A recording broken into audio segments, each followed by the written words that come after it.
اولئک علی ھدی من ربہم واولئک ھم المفلحون۔ فرمایا وہی لوگ ہدایت پر ہیں اپنے رب کی جانب سے، اپنے رب کی طرف سے، وہی ہدایت پانے والے ہیں۔ حضرت ابن عربی رحمۃ اللہ تعالی علیہ فرماتے ہیں کہ پہلی سورۃ بقرہ کی 4 آیتیں خالص ایمان والوں کے لیے ہیں۔ پہلے 4 آیتوں میں خالص ایمان والوں کا ذکر ہوا، اور پھر اس کے بعد آگے 3 آیتوں میں خالص کافروں کا ذکر ہوا، یعنی جو دل سے اور ظاہر سے دونوں طرح سے مسلمان ہیں، مومن ہیں، خالص ہیں دین کے اور مصطفیٰ کریم علیہ السلام کے عشق میں اور محبت میں۔ پہلے 4 آیتوں میں ان کا ذکر کیا، پھر 3 آیتوں میں جو دل سے اور باہر سے دونوں طرح سے کافر ہیں ان کا ذکر کیا، پھر آگے 13 آیتوں میں منافقوں کا ذکر فرمایا ہے۔ 13 آیتوں میں آگے منافقوں کا ذکر فرمایا۔ منافق کون ہیں؟ فرمایا جو ظاہر کلمہ کریں، دل سے بے ایمان ہوں اور کافر ہوں۔ تو ان آیات میں اللہ تعالیٰ نے متقیوں کی جو صفات ذکر کی ہیں، وہ صفتیں ذکر کرنے کے بعد اللہ فرما رہا ہے وہی لوگ ہدایت پر ہیں اپنے رب کی طرف سے، یعنی جو شانیں جو ذکر کی ہیں، جو ان پر عمل کرنے والے ہیں وہ متقی ہیں، اور جو متقی ہیں وہ اپنے رب کی طرف سے ہدایت پر ہیں۔ اب اولئک اس میں اشارہ بعید ہے، جیسے ذالک اس میں اشارہ بعید تھا، ایسے ہی اولئک اس میں اشارہ بعید ہے۔ اب اس میں اشارہ قریب اور بعید استعمال کرنے کی کوئی نہ کوئی وجہ ضرور ہوتی ہے، تو یہاں جو وجہ اس میں اشارہ دور ذکر کرنے کی ہے وہ یہ بتانے والی بات ہے کہ یہ جو متقی ہیں ان کو چھوٹا نہ سمجھو، یہ بہت بڑے رتبے والے ہیں۔ سبحان اللہ۔ ان کو چھوٹا نہ سمجھنا، ان کے رتبے کو گھٹیا نہ سمجھنا، ہلکا ان کے رتبے کو نہ سمجھنا، ان کا رتبہ کوئی چھوٹا نہیں ہے۔ تمہیں یہ خاکسار نظر آئیں گے، تمہیں یہ عاجزی میں نظر آئیں گے، تمہیں یہ گدڑیوں میں نظر آئیں گے، تمہیں یہ صوف کا لباس پہنے ہوئے نظر آئیں گے، یہ بظاہر تمہیں غریب اور فقیر نظر آئیں گے۔ اللہ کی بارگاہ میں یہ نہ تو غریب ہیں نہ فقیر ہیں اور نہ یہ بے قیمت ہیں۔ اللہ کی بارگاہ میں ان کا بہت بڑا رتبہ اور شان اور عظمت اور وقار ہے۔ سبحان اللہ۔ اللہ کے ہاں حدیث مبارک میں ہے، نبی پاک علیہ الصلوۃ والسلام فرماتے ہیں، یہ مسلم شریف میں بھی حدیث مبارک ہے، مشکات شریف میں بھی موجود ہے، حضور فرماتے ہیں رب اشعث اغبرا، رب اشعث اغبرا مدفوع بالابواب لو اقسم علی اللہ لابرہ۔ فرمایا بہت سارے لوگ ایسے ہوں گے جن کے بال بکھرے ہوئے ہوں گے، کپڑے گرد آلود ہوں گے، کپڑے دیکھنے والے نہیں ہوں گے، ان کے دروازوں پر کسی کے چلے جائیں تو لوگ دھکے مار کے اپنے دروازے سے ہٹا دیں، لیکن اللہ تعالیٰ کی بارگاہ میں ان کی شان یہ ہے کہ اگر وہ اللہ کی بارگاہ میں کسی بات کی جو ہے وہ کسی بات کی پختگی کا اظہار کر دیں اور کوئی لفظ اپنی زبان سے نکال دیں تو اللہ تعالیٰ ان کے لفظوں کی اتنی لاج رکھتا ہے، اللہ بھی ان کے لفظوں کو پورا فرما دیتا ہے۔ سبحان اللہ۔ لو اقسم علی اللہ لابرہ، اللہ تعالیٰ ان کے لفظوں کی بھی لاج رکھتا ہے اور ان کے لفظوں کو بھی پورا کر دیتا ہے۔ حضرت انس رضی اللہ تعالیٰ عنہ، یہ حضرت انس رضی اللہ تعالیٰ عنہ حضور کے صحابی ہیں، ان کے چچا، ان کی جو ہمشیرہ تھی، ان کے حوالے سے یہ واقعہ حدیث کی کتابوں میں موجود ہے کہ انہوں نے نا دانت توڑ دیے، کسی عورت کے دانت توڑ دیے، کسی عورت کے دانت توڑ دیے۔ اللہ اکبر۔ اب وہ ایک تفصیلی واقعہ، بہرحال میں بالکل مختصر کر رہا ہوں 2 لفظوں میں، ان کے دانت ٹوٹ گئے، لڑائی ہوئی یا جو جو بھی معاملہ پیش آیا، بعض کہتے ہیں بھی منہ، یہ ایک عورت نے جناب انگلیاں جناب حضرت انس رضی اللہ تعالیٰ عنہ کے چچا جو تھے، یا حضرت انس کی پھپھی تھی، تو انہوں نے عورت نے جناب انگلیاں پکڑ کے اپنے منہ میں ڈال لی۔ اب اس نے جب منہ میں جناب اس نے انگلیوں کو چبایا تو ظاہر ہے درد ہونا تھا، تو درد کی وجہ سے اس نے جناب زور سے جب ہاتھ کو کھینچا تو دانت ٹوٹ گئے۔ اب ایک تو ہے وہ انگلیوں کو چبانا اور ایک ہے دانت توڑنا۔ اچھا، یہ انگلیوں کو چبانا یہ کم درد ہوتا ہے، لیکن دانتوں کا درد بہت بڑا ہوتا ہے۔ تو اس وجہ سے اللہ نے فرمایا السن بالسن والجروح قصاص، ہاں جی، دانت کے بدلے دانت۔ وہ اپنا حافظ شیرازی نے کہا تھا محتسب خم شکست من سرعو السن بالسن والجروح قصاص، ہاں جی، محتسب خم شکست من سرعو السن بالسن والجروح قصاص، یہ حافظ شیرازی رحمۃ اللہ علیہ کا دیوان حافظ میں یہ شعر ہے۔ تو بہرحال حضرت انس رضی اللہ تعالیٰ عنہ کے چچا کے پاس یہ بات پہنچی کہ فیصلہ حضور کی بارگاہ میں پہنچا ہے، اور حضور ہو سکتا ہے ان قریب یہ فیصلہ کر دیں کہ چونکہ اس نے دانت توڑے ہیں، اگرچہ غلطی سے توڑے ہیں، تو لہٰذا اب احتمال تھا، یعنی کہ ذہن میں یہ بات تھی، ہو سکتا ہے حضور یہ فیصلہ کر دیں کہ جناب ان کے دانت بھی توڑے جائیں۔ حضرت انس رضی اللہ تعالیٰ عنہ کے چچا نے قسم اٹھا لی، اللہ کی قسم میری بہن کے دانت نہیں توڑے جائیں گے، اللہ کی قسم میری بہن کے دانت نہیں توڑے جائیں گے۔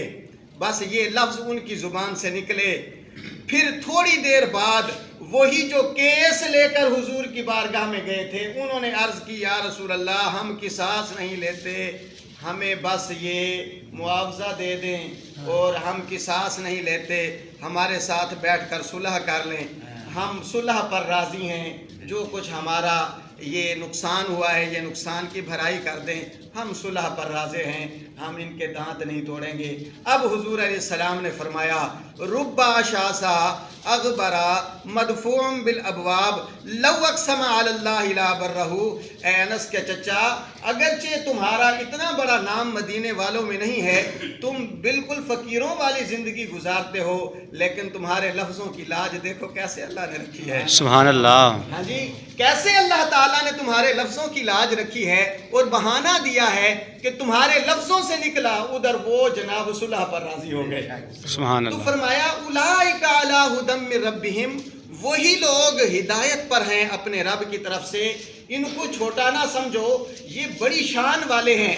آگے جو ہدن پر دو زبر ہیں نا، اس کو تنوین تفخیم کہتے ہیں، یعنی تنوین شان کہتے ہیں، عظمت والی تنوین ہے، تو معنی یہ ہوگا کہ وہی لوگ اپنے رب کی طرف سے بہت بڑی ہدایت پر ہیں۔ سبحان اللہ، کیا؟ بہت بڑی ہدایت پر ہیں، کوئی چھوٹی موٹی بات نہیں ہے، بہت بڑی ہدایت پر ہے۔ داتا حلیہ جویری کو کوئی یہ نہ کہے کہ صرف ایک اللہ کا ولی تھا، نہیں، کہو کہ اللہ کا بہت بڑا ولی تھا۔ حضرت خواجہ معین الدین چشتی اجمیری کو یہ نہ کہو کہ چھوٹا سا ولی تھا، نہیں، کہو بہت بڑا اللہ کا ولی تھا۔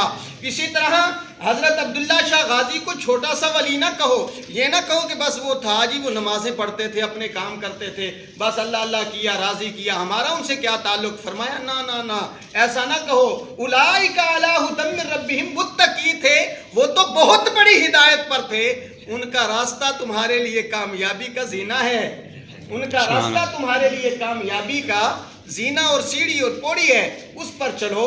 تو فرمایا اولئک علی ھدی من ربہم، بہت بڑی ہدایت۔ میں وہ لفظ ذکر کرتا ہوں حضرت عمر رضی اللہ تعالیٰ عنہ کے۔ حضرت عمر رضی اللہ تعالیٰ عنہ مسلمان ہوئے نا، کلمہ پڑھا، اور حضور علیہ السلام نے فرمایا اے عمر اب ادھر بیٹھ جو، نماز پڑھنی ہے۔ یا رسول اللہ کیا ہم حق پر نہیں ہیں؟ سوال کیا حضرت عمر نے، یا رسول اللہ ہم حق پر نہیں ہیں؟ فرمایا ہم حق پر ہیں۔ کیا دین حق پر نہیں ہے؟ فرمایا دین بھی حق ہے۔ کیا قرآن حق نہیں ہے؟ فرمایا قرآن بھی حق ہے۔ یا رسول اللہ آپ سچے نہیں ہیں؟ فرمایا میں بھی سچا ہوں۔ فرمایا جب سب چیزیں سچی ہے تو پھر چھپ چھپائیا کیوں؟ اللہ کا اعلان، اللہ کی عبادت کھلم کھلا کیوں نہ کریں؟ مکے میں بیٹھ کر کیوں نہ کریں؟ یہاں غاروں میں چھپ چھپ کر کیوں کریں؟ جب ہیں ہی سچے، سبحان اللہ، جب ہیں ہی سچے تو پھر چھپ کر کیسے؟ فرمایا جب سچے ہیں تو پھر آؤ نا یا رسول اللہ میں بھی آپ کے ساتھ چلتا ہوں، اگر وہ پتھر ماریں گے نا تو پہلے عمر کو لگے گا، یا رسول اللہ اگر وہ پتھر ماریں گے تو پہلے حمزہ کو لگے گا، وہ اگر پتھر ماریں گے تو پہلے صدیق کو لگے گا، اگر وہ پتھر ماریں گے تو عبد الرحمن ابن عوف کو لگے گا، اگر وہ پتھر ماریں گے تو حضرت عثمان غنی اپنا سینہ پیش کر دیں گے۔ حضور جب ہم آپ کے ساتھ آگے چلنے کے لیے تیار ہیں تو حضور پھر اجازت ہو نا ہم آپ کے ساتھ چلے اور مکے میں اللہ اکبر کہہ کے اللہ کا نام بلند کریں، وہ نماز پڑھ کر جو ہے وہ اپنے دین کا اظہار کریں اور بتائیں اب ہم کمزور نہیں رہے، اب 40 کا عدد پورا ہو گیا۔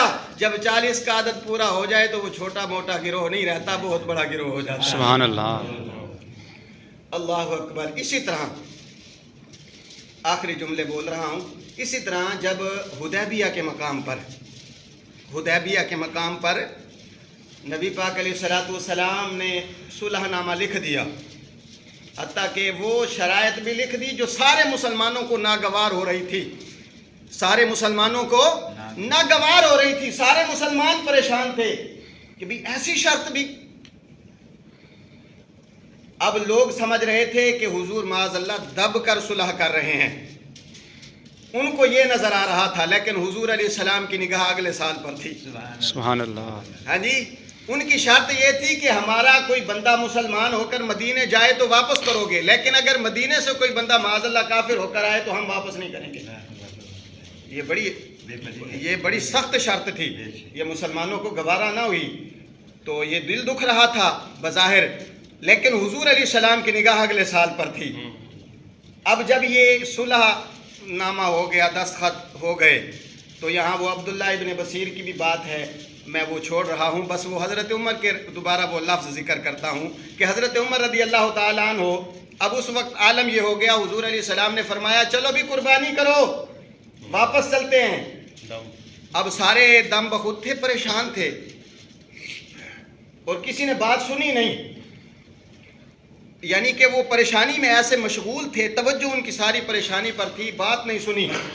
حضور پریشان ہو گئے کہ اگر یہ بات نہ مانی کہیں اللہ تعالیٰ کی طرف سے ناراضگی کا اعلان نہ ہو جائے۔ اب گھر آئے تو حضرت ام سلمہ نے عرض کی یا رسول اللہ آپ کیا چاہتے ہیں؟ فرمایا میں چاہتا ہوں قربانی یہیں کی جائے اور ہم واپس چلیں۔ تو عرض کی یا رسول اللہ پھر آپ کسی کو کہیں نہ اپنے جانور پر چھری پھیرے، آپ کو دیکھ کر سارے چھریاں پھیر دیں گے۔ سبحان اللہ۔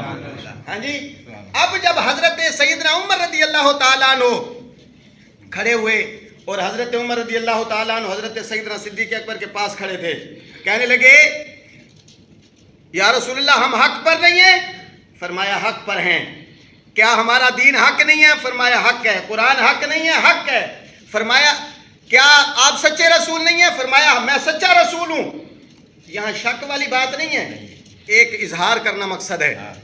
تو اب حضرت سیدنا صدیق اکبر رضی اللہ تعالیٰ عنہ نے حضرت عمر رضی اللہ تعالیٰ عنہ کے کندھے پر ہاتھ رکھا، یوں ہاتھ رکھا اور ہاتھ رکھ کے فرمایا اے عمر انہی کے دامن سے وابستہ رہو، کام بن جائے گا۔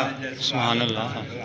خاموش ہو جاؤ، ہاں ٹھوکریں، اعلیٰ حضرت فرماتے ہیں ٹھوکریں کھاتے پھرو گے ان کے در پر پڑ رہو، قافلہ تو اے رضا اول گیا آخر گیا۔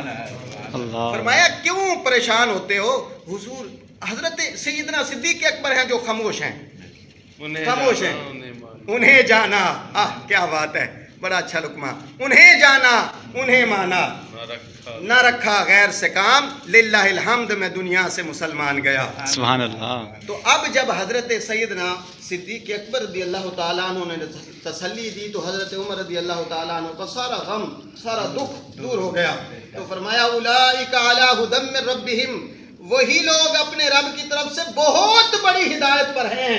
اللہ فرماتا ہے قل ان ھدی اللہ ھو الھدی، اللہ کی ہدایت ہی سب سے بڑی ہدایت ہے۔ سبحان اللہ۔ وَأُولَٰئِكَ هُمُ الْمُفْلِحُونَ، اور وہی لوگ کامیاب ہیں۔